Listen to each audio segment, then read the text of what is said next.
चलो बेटा, अब तक क्या क्या सीख लिया हमने। सबसे पहला काम प्रमोटर का क्या है? आइडेंटिफाई करना बिजनेस अपॉर्चुनिटी को। बिजनेस अपॉर्चुनिटी आइडेंटिफाई कर ली तो फिजिबिलिटी स्टडीज लेगा, यानी कि चेकलिस्ट बनाएगा।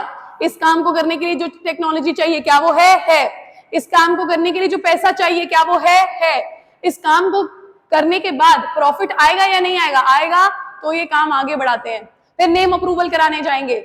नेम अप्रूवल के लिए हम जाते हैं, पंडित जी नहीं, वो तो बच्चों का नामकरण करते हैं। जो कंपनीज के पंडित जी हैं उनका नाम है registrar of companies. Her state का एक रजिस्ट्रार होता है। जिस स्टेट में आपने कंपनी खोली है, आप उस स्टेट के आरओसी के पास 3 नाम लेकर जाओगे in the order of your priority. First पे रखोगे सबसे फेवरेट नाम, दूसरे पे जो उससे कम फेवरेट, तीसरे पे जो सबसे कम है। तीनों नाम उसको दोगे, वो चेक करेगा ये नाम ऑलरेडी किसी और कंपनी का तो नहीं है या उससे मेल तो नहीं खाता, उसमें से एक नाम हो जाएगा अप्रूव। नाम अप्रूव करवाने के बाद हमने क्या किया था? हमने फिक्स किए थे वो लोग जो साइन करेंगे एमओए को।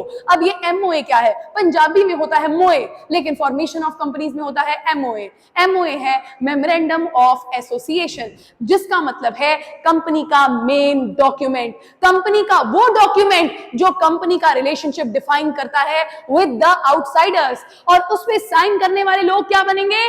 कंपनी के फर्स्ट डायरेक्टर्स। क्या बात है, समझ रहे हो? अब आगे आ जाइए, कंपनी के फर्स्ट डायरेक्टर्स भी बन चुके हैं। चलिए फिर अब क्या करना है? अब जो है अपॉइंट करना है प्रोफेशनल्स को। मैंने एक बुक पढ़ी थी रिच डैड पुअर डैड, बड़ी अच्छी सीख थी। Surround yourself with people who are more smarter than you। याद रखना जिंदगी में, always surround yourself with people who are more smarter than you।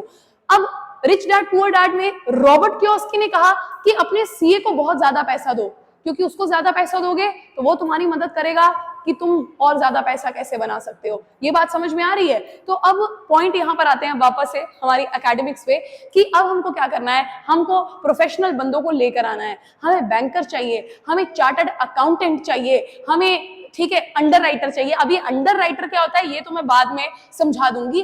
अभी के लिए इतना समझ लो कि काफी सारे प्रोफेशनल्स को साथ में लेकर आना पड़ेगा, क्योंकि कंपनी बनानी है, चिड़िया का घोंसला नहीं बनाना। बहुत सारे प्रोफेशनल्स चाहिए, साथ मिलकर काम करेंगे तभी इतनी बड़ी कंपनी खड़ी होगी। तो अगला स्टेप वही लिखा हुआ है बेटा, certain professionals such as mercantile bankers, auditor are appointed by the promoters to assist them in the preparation of necessary documents। अब एक और चीज है, एक डॉक्यूमेंट अलग से इन्होंने स्पेशली यहां पर बताया हुआ है कि आपको ना फिर एक पेज वगैरह लेना है, एक फाइल बनानी है जिसमें आपको नाम लिखने हैं और एड्रेस लिखने हैं आपके शेयर होल्डर्स के। The names and addresses of shareholders and the number of shares allotted to each. यानी कि आपका बन गया कि पहले शेयर होल्डर के क्या लिखोगे? नेम, फिर क्या लिखोगे? एड्रेस, फिर लिखोगे नंबर ऑफ शेयर्स जितने उनको दिए हुए हैं। जैसे कि सुख हो गया, सुख का फिर आ गया एड्रेस, फिर सुख के पास है 50 शेयर्स। ऐसे करके आपको एक लिस्ट बनानी है and it is to be submitted to the registrar. उसी आरओसी को देकर आनी है of statement called return of allotment. ये जो स्टेटमेंट है ना, इसका नाम क्या है? Return of allotment. हाँ जी, 1 नंबर पक्का कर लीजिए, अपने फाइनल एग्जाम का एमसीक्यू आने वाला है, ठीक है? कि जो ये आपको लाइन आ जाएगी, the names and addresses of shareholders and the number of shares allotted to each is submitted. What is the name of the document? ABCD, MOA, AOA, return of allotment.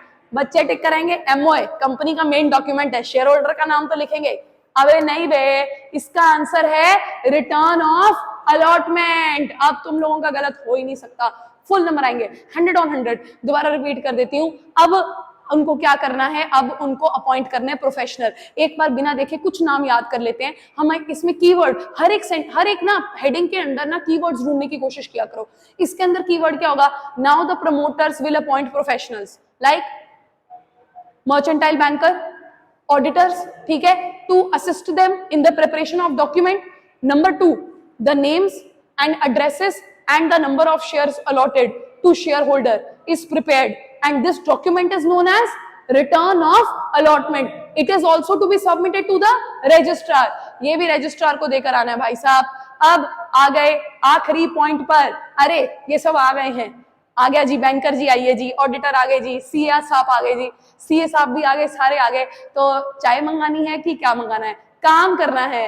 Preparation करनी है documents की। तो अब काम शुरू होगा। क्या क्या डॉक्यूमेंट बनाने हैं? MOA, memorandum of association, AOA, articles of association. अब आप बोलोगे मैम ये AOA क्या है? MOA तो आपने बता दिया। भाई साहब जहां पर MOA मेन डॉक्यूमेंट है ना, तो वहीं पर उससे थोड़ा सा छोटा डॉक्यूमेंट है articles of association. MOA relationship बता रहा था आउटसाइडर के साथ, AOA रिलेशनशिप बता रहा है इनसाइडर के साथ। बेसिकली सीधी बात, नो बकवास, AOA में लिखा होता है कंपनी के रूल्स क्या रहेंगे फॉर द एम्प्लॉइज, तो ये भी बनाना जरूरी है ना। तो कंपनी MOA बनाएगी, कंपनी AOA बनाएगी, कंपनी और सारे डॉक्यूमेंट्स बनाएगी और वो सारे फिर रजिस्ट्रार को सबमिट करने जाएंगे।